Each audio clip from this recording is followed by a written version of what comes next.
Hello friends, welcome back to my channel. तो friends, chrysanthemum plant में अभी आपको क्या क्या करना चाहिए और कौन सी खाद हमें डालनी चाहिए, मैं कौन सी खाद डालती हूँ अपने प्लांट में, यही सब आपके साथ शेयर करूँगी। इसलिए वीडियो को आप पूरा ज़रूर देखिए और पसंद आए तो प्लीज़ लाइक शेयर ज़रूर करें।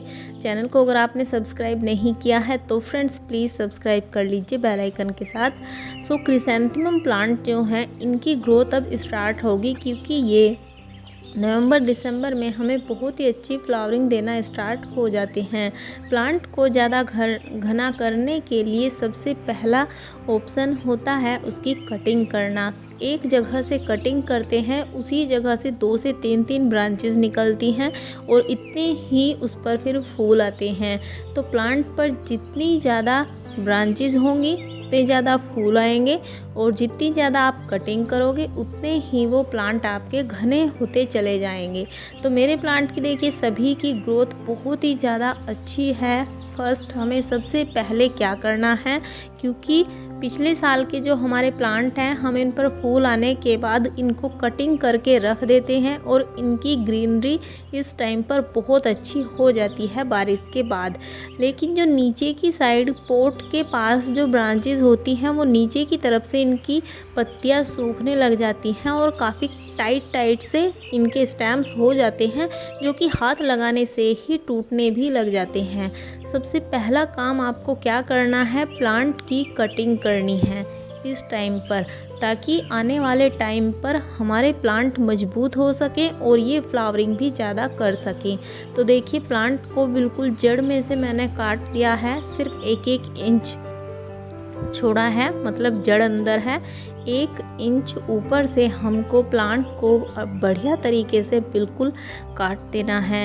इतना ज़्यादा आप कटिंग करते हो इतनी ही ज़्यादा आपका ये प्लांट घना होगा। आपने देखा होगा पोट किस तरीके से फूलों से भरे रहते हैं क्रिसैंथेमम के, तो वही कारण होता है कि वो स्टार्टिंग से ही कटिंग बढ़िया तरीके से करते हैं। तो मैंने देखिए बिल्कुल इस तरीके से काट दिया है और सभी प्लांट को मैं इसी तरीके से काट दूंगी। अब टाइम आ गया है हमें क्रिसैंथेमम प्लांट को पूरा दिन की धूप में रख देना है। अगर आप कटिंग से लगाना चाहते हो तो अभी इनकी कटिंग भी लगा सकते हो, सीड से भी ग्रो कर सकते हो। इस टाइम पर क्रिसैंथेमम को केयर की बहुत ज़्यादा ज़रूरत पड़ती है, तब जाके वो आने वाले टाइम पर अच्छी से फ्लावरिंग करते हैं। क्योंकि जिस टाइम पर प्लांट अपनी ग्रोथ बढ़ाता है उसी टाइम उसे खाद की ज़रूरत पड़ती है, उसी टाइम उसको केयर की ज़रूरत पड़ती है और फूड देने की भी ज़रूरत पड़ती है। फूड में हमें क्या क्या यूज़ करना है चलिए देख लेते हैं। हमने यहाँ पर एक बर्तन लेना है, उसमें आपको देखना है आप कौन कौन सी खाद यूज़ कर रहे हो। तो मैं यहाँ पर जो खाद यूज़ करने लगी हूँ, मैंने देखिए यहाँ पर करीब 100 ग्राम ली है परलाइट। वाइट कलर की परलाइट होती है जो कि मिट्टी को जमने नहीं देती है, मिट्टी को भुरभुरा रखती है और बहुत ही अच्छी वर्क करती है। अगर आप छत पर गार्डनिंग करते हो तो मिट्टी में क्योंकि वज़न रहता है बहुत ज़्यादा, तो परलाइट का आप यूज़ कर सकते हो। परलाइट बहुत ज़्यादा हल्की होती है और इसमें पानी भी होल्ड करके रखती है। इसके बाद हमने यहाँ पर करीब आधा किलो लिया है वर्मी कंपोस्ट। इस तरीके से हमने एक छोटा पोट लिया है, उसी से मैनेजमेंट किया है।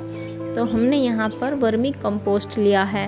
अगर आपके पास गोबर की खाद है तो आप गोबर की खाद भी ले सकते हो, अदरवाइज़ वर्मी कंपोस्ट बहुत अच्छा होता है, मिट्टी को भी भुरभुरा रखता है और इससे अच्छी प्लांट को एनर्जी मिलती है। इसके अंदर बहुत सारा नाइट्रोजन होता है क्योंकि ये केचुओं के द्वारा बनाया जाता है और ठंडा होता है। इसके बाद हमने यहाँ पर लिया है पोटास, क्योंकि मैं बहुत सारे प्लांट के लिए खाद तैयार कर रही हूँ, इसलिए मैंने खाद की मात्रा भी ज़्यादा रखी है। पोटास रेड कलर का होता है और आपको 2-3 तरह का ये मिलता है। पोटास दानों वाला भी होता है और पाउडर फॉर्म में भी होता है और लिक्विड में भी होता है। मेरे पास दानों वाला है। इसके बाद हमने यहाँ पर लिया है डीएपी।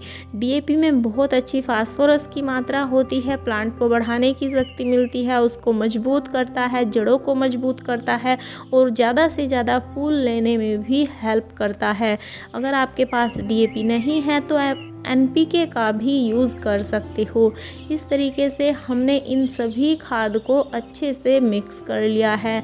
हमने सूखी खाद इसलिए हम यूज़ कर रहे हैं क्योंकि सूखी खाद धीरे धीरे से वर्क करती है। अगर हम लिक्विड खाद बनाकर डालते तो वो डायरेक्ट प्लांट की जड़ों में असर करती है। ये सभी काम हमें शाम के टाइम में करना है। आप सुबह के टाइम में ये काम मत करिए क्योंकि उसके बाद पूरा दिन की धूप प्लांट में पड़ती है तो प्लांट को कई बार नुकसान भी हो सकता है। और खाद डालने के नेक्स्ट डे सुबह में आपको उस प्लांट की जड़ों में थोड़ा थोड़ा पानी ज़रूर से डाल देना है। तो मैंने देखिए अपने सभी पॉट में अच्छे से कटिंग कर दी थी और ये वाली खाद को मैंने अच्छे से मिक्स करके एक एक मुट्ठी मिनिमम 50-50 ग्राम हमारे पास ये खाद होगी या फिर 100 ग्राम, इतनी आप देख सकते हो। आप अपने अकॉर्डिंग कितना आपको लेना है क्योंकि मेरे पोट सभी 8 से 9 इंच की है तो इतनी खाद इनमें चल जाएगी। अगर आपके पास पोट छोटे हैं या फिर पोट बड़े हैं तो आप थोड़ी ज़्यादा भी कर सकते हो अपने हिसाब से देखकर। तो मैंने देखिए सभी प्लांट की जड़ों में थोड़ा थोड़ा इसको डाल देना है और मेरे पास कम से कम 10 से 15 पोट हैं जिनमें मुझे ये खाद डालनी है। तो आप खाद थोड़ी डाल दोगे प्लांट में कोई नुकसान नहीं होगा, लेकिन अगर ज़्यादा खाद आपके प्लांट की जड़ों में डल जाएगी तो उससे फ़ायदा होने की बजाय नुकसान भी हो सकता है। तो हमने देखिए इतना सारा ये क्रिसैंथेमम जो है कटिंग करने के बाद इतनी सारी इकट्ठी हो गई हैं। अब हमारे पास इसके 2 ऑप्शन हैं, या तो हम इसकी खाद बनाएंगे या फिर हम इसकी बहुत सारी कटिंग भी लगा सकते हैं। इतने सारे प्लांट तैयार हो जाएंगे तो उनका हमें कुछ करना ही क्या है। तो इस तरीके से अगर आप कटिंग लगा रहे हो नीचे की साइड से सूखी हुई पत्तियों को उतार के ऊपर के टिप से आप इनकी कटिंग ग्रो कर सकते हो। कटिंग लगाकर छाया में रखिए, डायरेक्ट धूप में मत रखिए, तो आपकी कटिंग भी इजी से ग्रो हो जाएगी। कटिंग को ग्रो करते टाइम वर्मी कंपोस्ट, कोकोपीट या मिट्टी, इन चीज़ों को लीजिए, ज़्यादा उसमें खाद यूज़ मत करिए। अगर आप कटिंग में खाद डालते हो तो भी आपका प्लांट नुकसान कर सकता है, कटिंग ग्रो नहीं होगी। इसके बाद फ्रेंड्स अच्छे से कटिंग हो गई, खाद डल गया, पानी डल गया, आपको प्लांट को 3 से 4 घंटे की अच्छी धूप मिले ऐसी जगह पर रखना है। सो आई होप आपको ये वीडियो पसंद आई हो। तो मिलते हैं नेक्स्ट वीडियो में, तब तक के लिए बाय बाय।